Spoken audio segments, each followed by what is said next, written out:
When a princess struggles to build her self-esteem, do you think that there's no hope for you? Let's talk about that. I'm Cindy Caldwell, the Happiness Queen, and you can find me at elegantinnerguidance.com. A couple of years ago, I happened to catch an advertisement on the OWN network, Oprah's network, where Sarah Ferguson was going to be talking with Susie Orman. You may remember Sarah. She was the Duchess of York, married to Prince Andrew. And she made the comment to Susie Orman that, how do you get self-esteem? I don't know how to get it. And I don't think that that statement is really so unusual for most of us. Because a lot of times we think of it as this pixie dust that sort of comes down from the sky. If we're lucky enough, we either get it, or we have it, or we don't. And we don't know what to do about that. Well, that's what I want to talk about throughout the month of September is, what do you do about that? How do you get it? Or more accurately, the way I like to think about it is, how do you build it? And this week, our topic is accepting 100% responsibility for your life. That's one aspect of building your self-esteem. But let's talk about, what does that look like, accepting 100% responsibility for your life? And it could look like, at its basic formula, just having a job and being able to pay the rent or pay the mortgage and put food on the table. Food, clothing, and shelter. Just having the ability to do that. And accepting the responsibility to make that happen. Admitting when we're wrong. I think that's a challenge for many of us. I will admit I struggle a little bit with that also, to admit that I'm wrong. Sometimes I kind of skirt the issue a little bit. So I'm working on that, and we can all work on these things.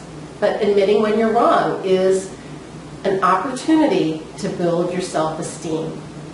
Another one is to live with the choices that you make. Not saying, well, she told me to do that.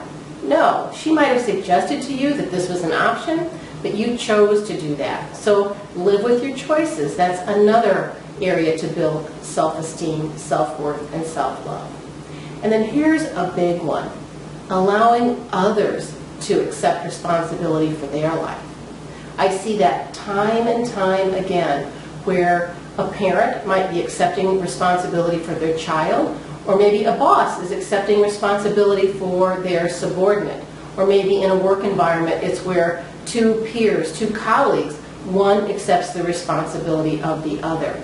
Sometimes we're willing to give that responsibility to others, and that's not good. When we know it's our responsibility, we need to accept it. That gets back to 100% responsibility, accepting it for your life. So go to my blog post this week. You'll see where I talk more about that and really give you more insight on what does that look like, allowing others to accept responsibility for their life. And then the final point that I make this week on accepting responsibility for your life is to control your emotions and accepting responsibility for that.